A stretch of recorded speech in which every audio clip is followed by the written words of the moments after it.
मुहर्रमुल हराम को बहुत सारी निस्बतें और फजीलतें हासिल हैं। इसका आगाज़ यकम मुहर्रम से होता है।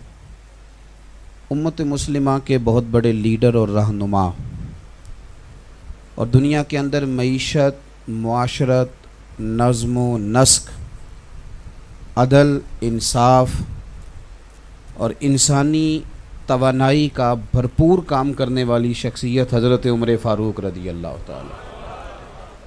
हज़रत फ़ारूक आज़म रदी अल्लाह ताला अन्हो इस उम्मत के मुहद्दिस हैं। नबी पाक सल्लल्लाहु अलैहि वसल्लम ने फरमाया कि उम्मत में मेरी उम्मत के जो मुहद्दिस हैं वो फ़ारूक आज़म हैं। फरमाया इन्हें रब की तरफ से इल्हाम होता है। वही का सिलसिला ख़त्म हो गया, इल्हाम बाकी है। यानी अल्लाह ताला जब किसी से कोई खैर का काम कराना चाहता है तो ख़ुद उसके दिल में वो बात पैदा फरमा देता है। और सियासता में हदीस है, नबी पाक अलैहिस्सलाम ने फरमाया कि उमर के दिल और ज़ुबान पर रब करीम ने हक़ जारी फरमा दिया है। हज़रत उमर फ़ारूक एक तो ये कि मुसलमानों के लीडर हैं, उससे बढ़कर ये कि दुनिया में जो नज़्म व नस्क का निज़ाम है, फ़ौजदारी, पुलिस का महकमा और सरहदों की हिफाजत, अक़लियतों के हुकूक और गैर मुस्लिमों के साथ ताल्लुकात की हदबंदियाँ, यानी जब भी कोई आलमी आदमी रिसर्च करने बैठेगा तो वो जब दुनिया के अंदर किसी निज़ाम के वज़ा होने के बाद उस निज़ाम के कामयाबी से चलने को देखेगा तो इंशाअल्लाह ताला वो जिन लोगों को पहली सफ़ों में जगह देगा उनमें सैयदना फ़ारूक आज़म रदी अल्लाह ताला अन्हु भी शामिल। ये अभी लॉकडाउन का मामला था तो हमारे यहाँ भी अल्लाह खैर करे,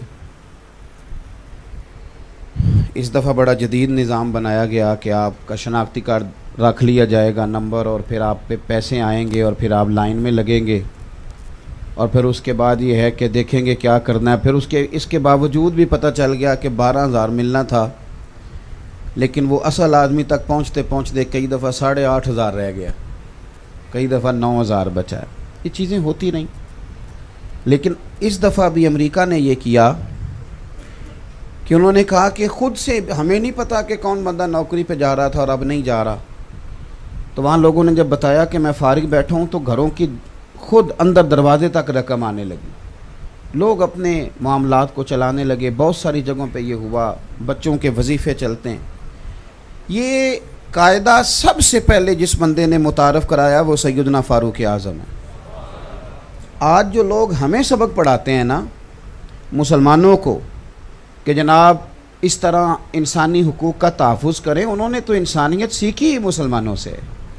हज़रत उमर फ़ारूक एक ज़माना तो मुसलमानों पे वो था ना जब हालात बड़े ख़राब थे, फिर अल्लाह ताला ने आसानी अता की। हज़रत उमर के ज़माने में बड़ा माल आया और जनाब उमर रोया भी करते थे, फरमाया करते थे ये फ़ितना मेरे लिए रह गया था, इतना माल आ गया मेरे लिए रह गया था फ़ितना, इस आजमाइश में मैंने ही रोया करते थे। लेकिन जब माल आ गया तो जनाब उमर फ़ारूक ने फरमाया कि भाई जब कोई जिस बच्चे की माँ उसे जब तक दूध पिलाती है तो बच्चे की खुराक का कोई ख़र्च नहीं होता, तो जब अम्मा दूध छुड़वा देगी, अब बच्चे को ख़र्च की ज़रूरत है, तो अब हम इस तरह करेंगे कि बच्चे का ख़र्चा लगा देंगे और जब तक उसकी तालीम जारी होगी हम उसे ख़र्च देंगे। ये मजलिस शूरा ने फ़ैसला कर दिया, पार्लियामेंट ने फ़ैसला कर दिया, हज़रत उमर ने नाफिज कर दिया।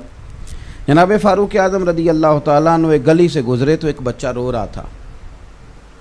कुछ घंटों के बाद दोबारा गुज़रे तो बच्चा अभी भी रो रहा था। दरवाज़े पे दस्तक दी, घर में सिर्फ़ औरतें थीं, कोई बाहर तो ना आया, तो उन्होंने दरवाज़े से पूछा कि कौन है, तो कहा मैं उमर हूँ। बच्चा क्यों रो रहा है? ना मैं मुसाफिर हूँ, गुज़र रहा था, तो ये बच्चा क्यों रोता है? तो ख़ातून कहने लगी हम गरीब लोग हैं तो हमारा दिल है बच्चे का वजीफ़ा लग जाए। तो बच्चा जब तक दूध पीता रहता है उमर वजीफ़ा नहीं लगाते।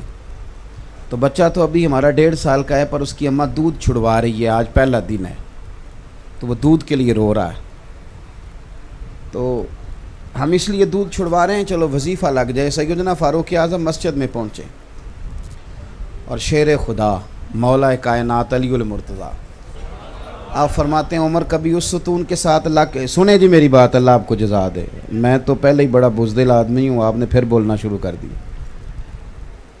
तो तवज्जो करें मेरी बात पे। होते हैं ना जी बहादुर खतीब, जो मर्ज़ी भी होता रहे वो लगे रहते हैं अपने काम। तो बुज़दिल बंदा, कोई बंदा ज़रा बोले तो तवज्जो उधर चली जाती है कि इसको क्या हो गया है। मेरी बात पे गौर करें। हज़रत अली मुर्तज़ा फरमाते हैं कि उमर कभी उस सुतून से लाग के रोएं, कभी उस सुतून से लाग के रोएं। तो मैंने करीब जाके पूछा कि क्या हुआ? तो फरमाने लगे, अली मैं कहीं जालिम तो नहीं हो गया कि मेरी वजह से माएँ अपने बच्चों का दूध जल्दी छुड़वाने लग गई हैं कि दूध बच्चा छोड़ेगा तो उमर वजीफ़ा लगाएगा। तो हज़रत अली मुर्तज़ा शेर खुदा कहते हैं 2 मिनट हम दोनों ने गौर किया। तो मैंने कहा उमर आज तो मीटिंग रहने दे, आज तो इख्तियार ही इस्तेमाल कर। तो फ़ारूक आज़म मिंबर पे खड़े हुए, फरमाया कोई माँ अपने बच्चे का दूध ना छुड़वाए। उमर का ऐलान है कि बच्चा पैदा होते ही वजीफ़ा शुरू कर दिया जाएगा। तो इस शख्स ने मुआशरत दी। अब आप यकीन करें कि हमारे यहाँ जो कोई घिसा पिटा आदमी वज़ीर रह जाए ना 4 दिन, तो नई आने वाली हुकूमत उसको बाहर से बुला के उसकी खिदमत हासिल कर लेती है कि तू ही हमारा वज़ीर ख़जाना बनेगा तो हम बचेंगे, इसलिए कि तेरा तजर्बा अच्छा है।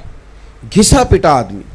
मिल्लत के जवानों गौर करो ना कि चंद रोज़ जिस आदमी ने मुल्क की मईशत को देखा है, मुआशरत को देखा है, उसको पता है कि मुझे सब्सिडी कहाँ देनी है, टैक्सेस कितने लगाने हैं, किस तबके के ऊपर बोझ बढ़ाना है, उस आदमी को लोग इतनी अहमियत देते हैं, सेमिनार करते हैं, 1.5-2 घंटे बैठ कर बाकायदा हमारे वज़ीर लेक्चर देते हैं, और इसके बावजूद भी मईशत ठीक नहीं होती। तो चाहिए नहीं था कि यकम मुहर्रम को सारे वज़ीरों को बिठा के सैयदना फ़ारूक आज़म की बातें बताई जाती और वो मुआशरत खोली जाती और बतलाया जाता कि ये जनाब आप मुलाज़ा करें कि अल्लाह तबारक व तआला ने इस शख्स को कितनी फ़िरासत अता फ़रमाई। हज़रत उमर फ़ारूक एक बेहतरीन रहनुमा का नाम है। अब तो हमारे बच्चे तेज़ी से एमफिल PhD करने लगे हैं, तो बहुत सारी चीज़ें इनके सामने खुलने लग गई हैं बड़ी तेज़ी से। और अभी भी जो लोग इस बात पर गौर कर रहे हैं कि इंसानों के अंदर दौलत की तकसीम सही किस तरह हो सकती है, अमीर अमीर तर ना हो और गरीब गरीब तर ना हो तकसीम, तो उनको सबसे पहले ये सैयदना फ़ारूक आज़म को पढ़ना पड़ेगा। तो हज़रत उमर फ़ारूक रज़ी अल्लाह ताला अन्हु इंसानियत के रहनुमा का नाम है। इंसानियत। अब तो खैर हमारे वज़ीर हमें मशवरा देते हैं ना, हमने चर्च में नमाज़ पढ़ी है तो तुम भी कोशिश करो, दिल बड़ा कर लो। तो आप भी कोशिश करें, मेहरबानी करें कि 2-4 तारीफ़ें आप हुकूमत की किसी बंदे की कर दें, पता चल जाए आपका दिल बहुत बड़ा है।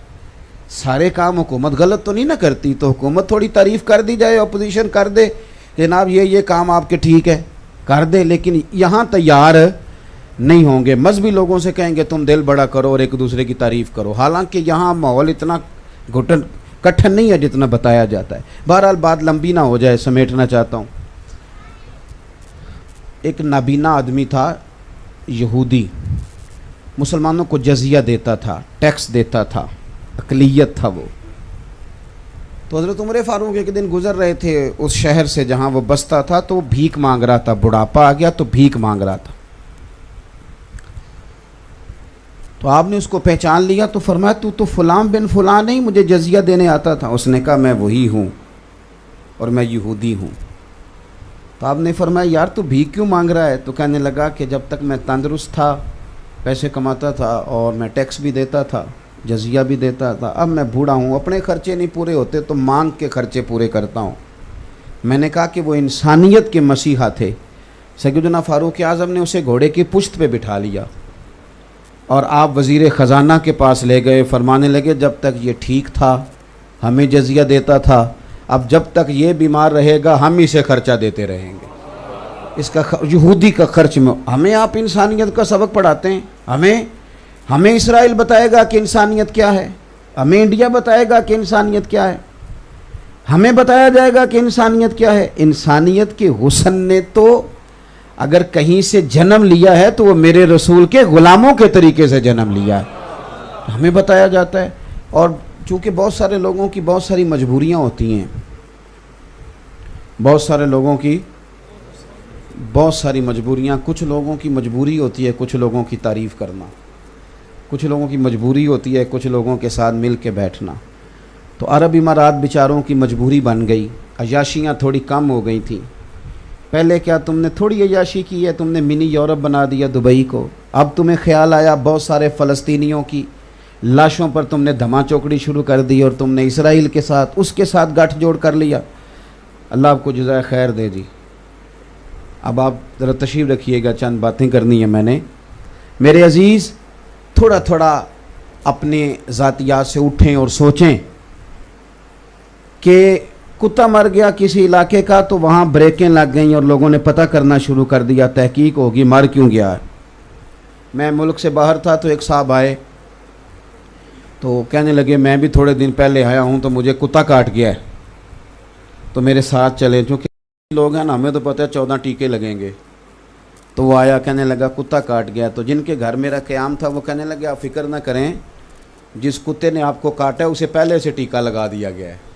तो यहाँ सारे बंदोबस्त पहले कर दिए जाते हैं। अब वो काटे भी तो किसी को कोई तकलीफ़, तो कुत्ते का लोग इतना ख्याल करेंगे, उसे वैक्सीनेशन करेंगे, उसका पूरा ख्याल करेंगे। लेकिन इसराइल की बच्चियाँ, फ़लस्तीन की बच्चियाँ मार दी जाएँ, काट दी जाएँ। और अगर कोई उस बारे में बात करे कोई मजहबी आदमी तो लोग कहते हैं सियासत कर रहा है। और मियाँ ये वो वाली सियासत है जो अगर तुम करो तो तुम्हें नफल इबादत से ज़्यादा सवाब दिया जाएगा। अगर तुम किसी मुसलमान के हुकूक की बात करो तो सबसे पहले हज़रत उमर फ़ारूक के हवाले, और ज़रा सुन लें, मेहरबानी फरमाएं, याद रख लें अच्छी तरह ये बात कि हज़रत उमर, ये हमारे यहाँ ना अब मोहब्बत का लोगों ने तर्जुमा ये किया है कि मोहब्बत माना इसका है कि दूसरे की नफ़ी करें तो मोहब्बत होती है। नबी पाक सल्लल्लाहु अलैहि वसल्लम ने फरमाया था जब तुम मेरी मोहब्बत में बोलो तो ऐसा ना हो कि महसूस हो कि तुम किसी नबी की शान कम कर रहे हो। इसलिए आला हज़रत फरमाया करते थे ये ना कहो कि शान यूसुफ जो दबी तो वो भी इसी दर पे दबी, बल्कि कहा करो शान यूसुफ जो बढ़ी तो वो भी इसी दर से बढ़ी। तो ऐसा ना करें, कभी भी ऐसा महसूस ना हो कि आप सहाबा की बात करनी शुरू कर दें तो यूँ महसूस हो कि आप इस तरह बात कर रहे हैं कि आपको अहले बैत नबूवत भूल ही गए हैं। याद रखना, ईमान बचेगा ही उसका कि जिसके सीने में मेरे मुस्तफ़ा की औलाद का प्यार होगा, बाकी तो ईमान ज़ाया हो जाएगा। लेकिन ये शर्त नहीं कि आप किसी सहाबी का तज़किरा ही ना करें, सारी ज़िंदगी यही कहते रहें कि मैं अहले बैत नबूवत का नौकर हूँ। तो भाई आप, और अब तो खैर एक और बड़ी बात हो गई है, एक फ़र्क लोगों ने शुरू कर दिया, कहते दर वाले और ने ते घर वाले ते तेरी किने ड्यूटी लाई है नखेड़न दी, अपनी भी हैसियत का तायुन करना। काका तू क्या है, दर वाले घर वालों का जो फ़र्क कर रहा है तो तू भी तो बोलना, तू क्या है, अपनी भी हैसियत का, तेरी हैसियत है कि तू तायुन करे घर वाला कौन है दर वाला कौन है। किस तरह की बात कर। सैयदा आयशा सिद्दीक़ा तुम्हें दर वाली नज़र आती हैं। आप सूफिया के मानने वाले हज़रत मुजद्दद अल-फ़सानी, इतना बड़ा सूफ़ी भी दोबारा आएगा दुनिया में। शेख अहमद फ़ारूक सरहंदी फरमाते हैं मैं ख़त्म शरीफ पढ़ता था, सवेरे पढ़िएगा हज़रत उमर फ़ारूक का ख़त्म शरीफ, उनका भी ये साले सवाब होता है। हज़रत मुजद्दद साहब कहते हैं मैं साले सवाब करता था, ख़त्म शरीफ पढ़ता था, अहले बैत के नाम लेता, खुलफा के नाम लेता, अशरा मुबशरा के नाम लेता, सिर्फ ना मतलब मुझसे रह जाता हज़रत आयशा सिद्दीक़ा का नाम, मैं उनका नाम लेके साले सवाब नहीं करता था। फरमाते हैं मुझे एक रात ख्वाब में मदीने वाले रसूल की ज़ियारत नसीब हुई। पता है हुजूर ने क्या फरमाया?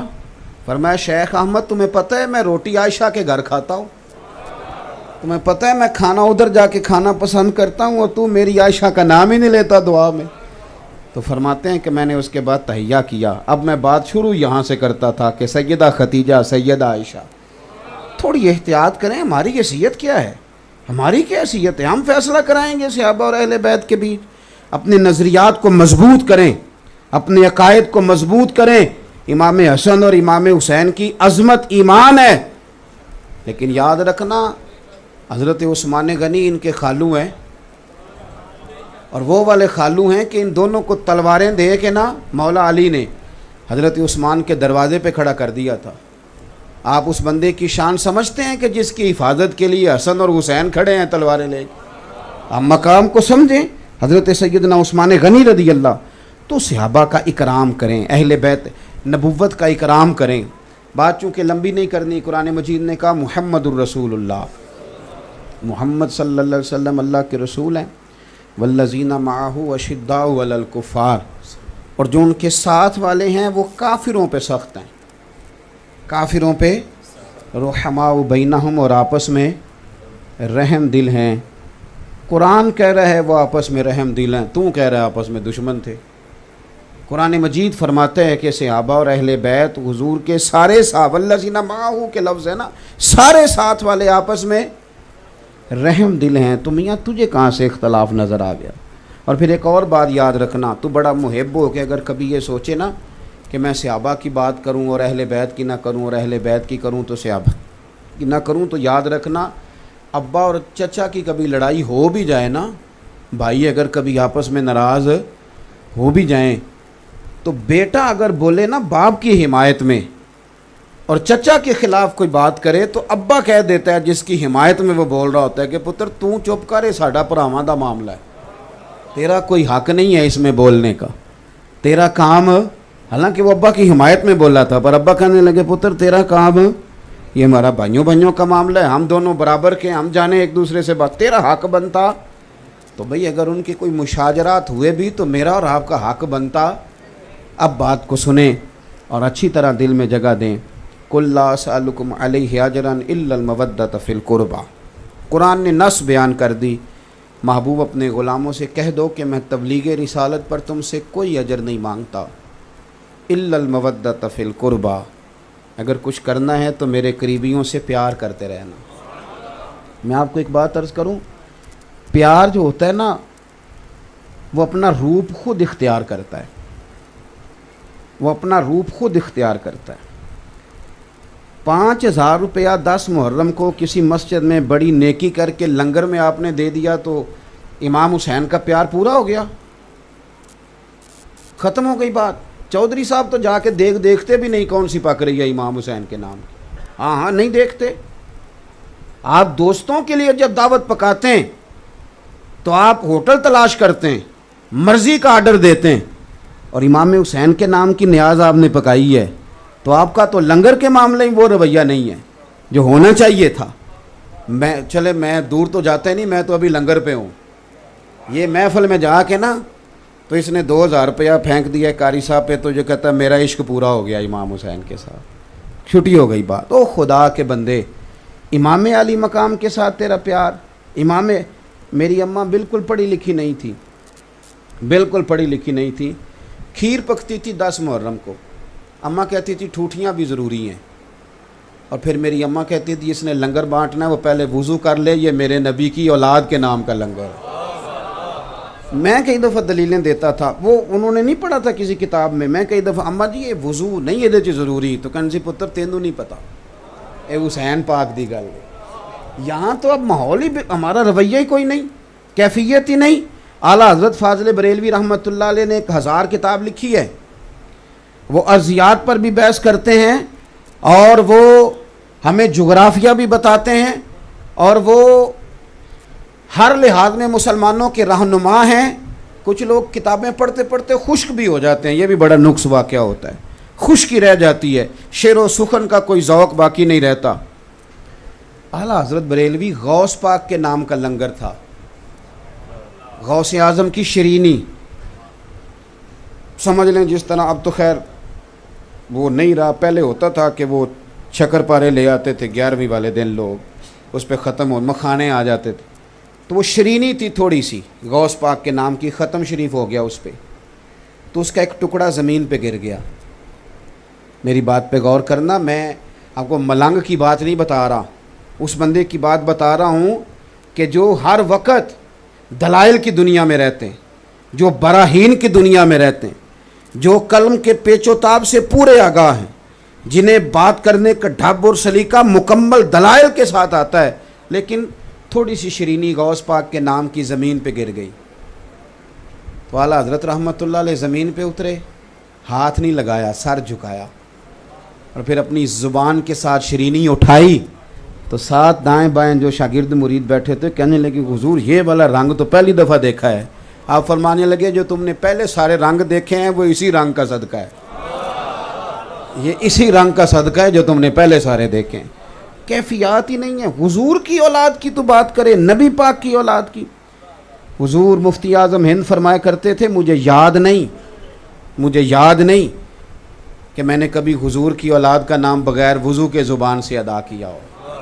सरकार की औलाद से प्यार करें, अहले बैत नबुव्वत के साथ हमारा रिश्ता अकीदत का हो और हमारे लबो लहजे से बात छलके कि हमें रसूल पाक की औलाद से प्यार है। देखो ना यारो, अगर चौधरी साहब खुद जाएं 10 मुहर्रम को अच्छे चावल ख़रीद के लाएं और फिर वो पकाने वाले को खुद बुला के तलकीन करें और फिर वो कहें कि आज जो बर्तन है ना, नाराज़ हो गए हो,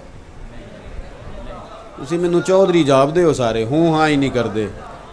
और मेरी बात सुनो साहब, बात को समझो। बेटी की शादी हो तो बंदा पूरे जोबन पे आ जाता है, वो कहता है कि ख़ास शय होनी चाहिए, कोई ख़ास प्यार है ना बेटी से, तो प्यार बतलाता है कि अब्बा खुद गया सारी चीज़ें ख़रीदने, वो खुद गया हर सारे काम करने। चलो मैं आपको अपनी बात बताता हूँ, अभी की ताज़ी।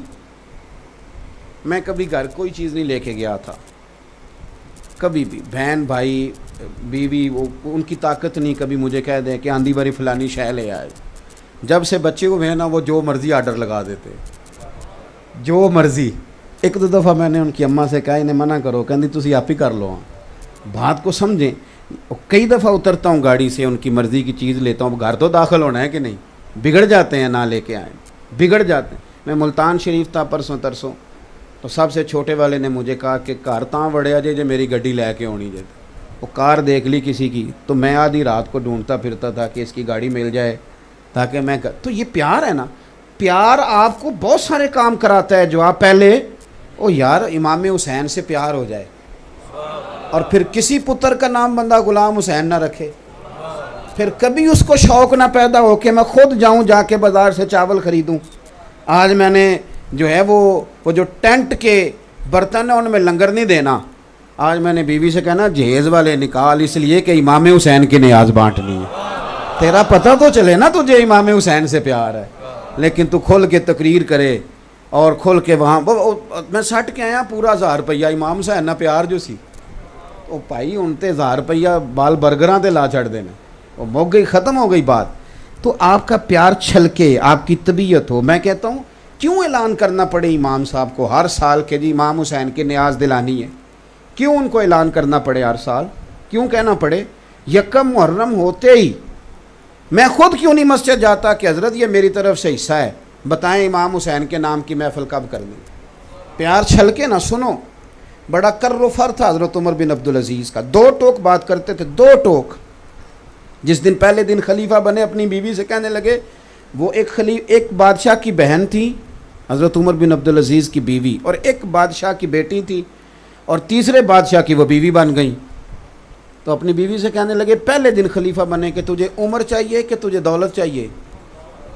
वो कहने लगी नहीं मुझे उम्र ही चाहिए। तो फरमाने लगे ला फिर सारा जेवर मैंने माले गनीमत में जमा करना है।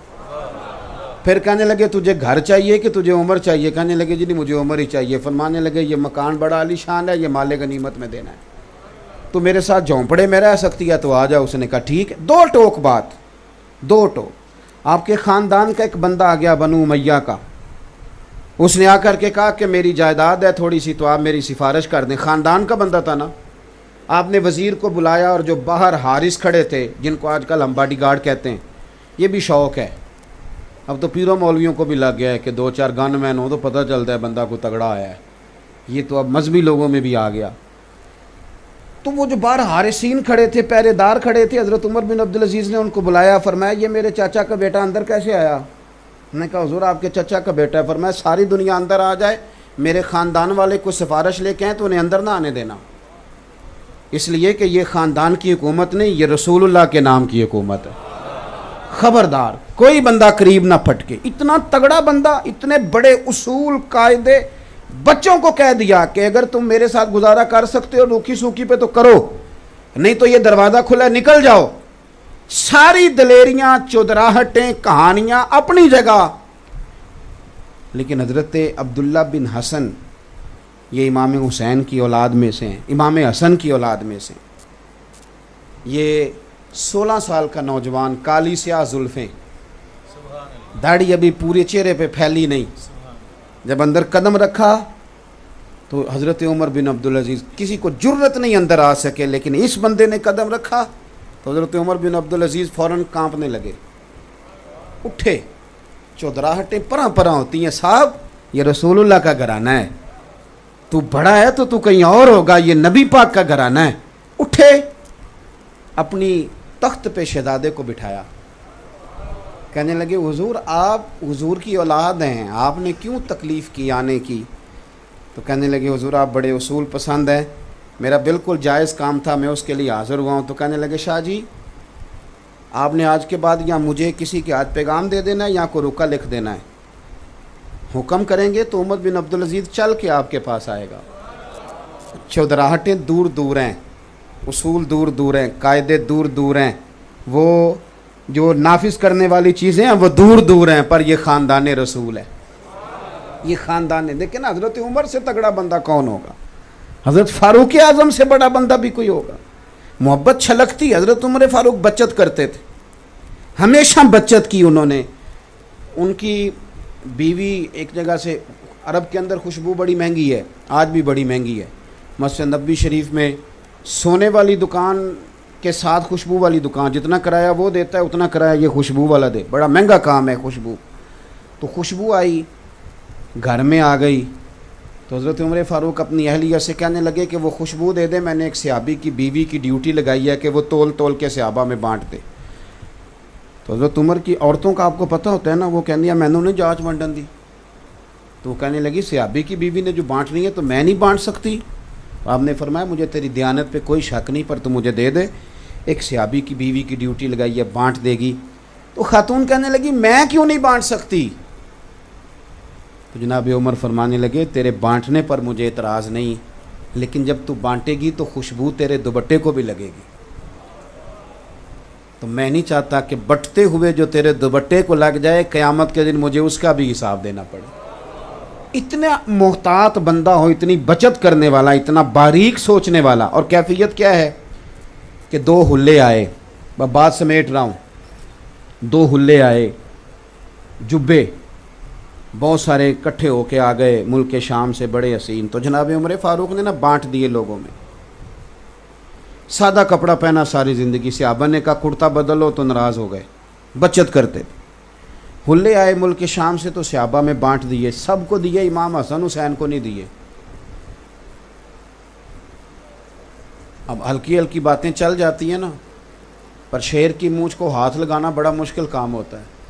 दाएं बाएं तो बातें चली, पर जनाब उमर के सामने बंदा कोई नहीं आया, ताकत ही नहीं किसी की। जहाँ शैतान नहीं आता वहाँ किसी की ताकत क्या? कोई आया ही नहीं, कोई शख्स नहीं आया, बातें हल्की फुल्की होती रहीं। एक महीना पूरा गुजर गया, जुमे वाला दिन, सब लोग बैठे हैं। तो हज़रत फ़ारूक आज़म ने कहा कि कोई जाए और मेरे मुस्तफ़ा के शहज़ादों को दावत दे के लाए। दोनों शहज़ादे आए तो सैयदना फ़ारूक आज़म ने मिंबर पर दो जुब्बे रखे थे, बेहतरीन उनके ऊपर काम हुआ, बेहतरीन कढ़ाई, शानदार तैयारी, कमाल का काम उन पर हुआ। किसी मीनागर ने खूब काम किया। जनाब उमर फ़ारूक ने पकड़ के पेश किए। हज़रत उमर फरमाने लगे जुब्बे पहले भी आए थे, सहाबा को मिले थे, वो सब के लिए ठीक थे, पर हसन हुसैन के काबिल तो नहीं थे ना। फरमाया मैंने ना उसी दिन आर्डर दिया था, मैंने कभी आर्डर पे कोई चीज़ नहीं बनवाई, और मैंने उस बंदे से कहा था कि ये ना शहज़ादा रसूल के लिए हैं, टाइम चाहे ज़्यादा लगा लेना पर ज़रा सोने करके बनाना। ये हुजूर की औलाद को ज़रा प्यार, तेरी नस्ल पाक में है बच्चा बच्चा नूर, तू है ऐने नूर तेरा सब। तो हुजूर की औलाद से प्यार करें, नबी पाक सल्लल्लाहु अलैहि वसल्लम की औलाद से प्यार करें। हमारे उस्ताद फरमाया करते थे कि किसी सैयद का बच्चा तुम्हारे पास पढ़े ना तो बड़ी मजबूरी बन जाए ना कभी उसको कोई थपकी देने की, थपकी मारने की नहीं, थपकी। तो फरमाने लगे सोच लेना कि सैयद के कपड़ों को मिट्टी लग रही है और मैं मिट्टी झाड़ रहा हूँ, इससे ज़्यादा तुम्हारा कोई ज़हन अदब प्यार वारफ्तगी। कोई जगह तो ऐसी हो जहाँ बंदे को झुकना आता हो, झुकना आता हो। और मेरे आला हज़रत से किसी ने पूछा सैयद अगर गुनाहगार हो, कुछ नेक लोगों को बुखार भी चढ़ जाता है ना नेकी का, तो इस तरह के सवाल भी पूछने लग जाते हैं कि सैयद अगर गुनाहगार हो तो वो आला हज़रत थे फाज़िल बरेलवी फरमाने लगे, ये बताओ कि कुरान पाक का सफ़ा अगर कीचड़ में गिर जाए तो फिर क्या करना है? को नहीं समझ आई आपको? सफ़ा है कुरान पाक का, गिर गया कीचड़ में, अब आप क्या करेंगे? पैर रख के गुजर जाएंगे? उसने कहा जी तौबा तौबा, मैं तो उसे उठाऊंगा, धोऊंगा, खुशबू लगाऊंगा, चूमूंगा, ऊंची जगह रखूंगा। तो फरमाने लगे बस समझ ले ये भी कुरान का सफ़ा ही है, अगर कोई मिट्टी लग गई है ना तो इस पे पैर नहीं रखा जा सकता, इसका इकराम किया जाएगा, इसका एहतराम किया जाएगा, इससे मोहब्बत की जाएगी। तो हमारी आने वाली नस्ल, ये कुछ लोग हैं जो खानकाहों से मुंसलिक हैं या कुछ किसी अल्लाह वाले के पास उठते बैठते हैं, बाकी हमारे यहाँ ये मिजाज ख़त्म होता जा रहा है कि आले रसूल का, सादात का, मशाइख का हमने एहतराम करना है। ये आहिस्ता आहिस्ता चीज़ें ख़त्म होती जा रही, इनको दोबारा लाएं, अपने शेड्यूल में शामिल करें, अपने बच्चों को ये चीज़ें बतलाएं। और ये जो आदाब होते हैं ये लोगों को हुदूद में बंद करते हैं। जो बंदा अदब नहीं करता वो बेहद हो जाता है, और जो लोग हुदूद से बाहर निकल जाते हैं, जो सैयद का अदब नहीं करेगा अब्बा का कैसे करेगा, अम्मा का कैसे करेगा। जिन लोगों को हम आदाब सिखाएंगे वो फिर इंशाअल्लाह सब का अदब करेंगे, उनका फिर मिजाज बन जाएगा अदब करने का, तो ज़िंदगी में अदब वाले बने। कल इंशाअल्लाह ताला सैयदना उमर फ़ारूक का दिन है, तो अगर आप कल शाम वाले लंगर पे ख़त्म शरीफ पढ़ें और बच्चों को कहें आए पुत्र दुआ करें हज़रत उमर फ़ारूक के दर्जात की बुलंदी के लिए। और हुजूर ने फरमाया है कि जब मेरा उमर दुनिया से जाएगा तो मेरा इस्लाम रोएगा। ये देखें इस बंदे का कमाल जिसे नबी पाक ने अल्लाह से मांग के लिया। तो हज़रत उमर का दिन मनाएं। फिर मुहर्रम शरीफ में रोज़े का ज़ेन बनाएं।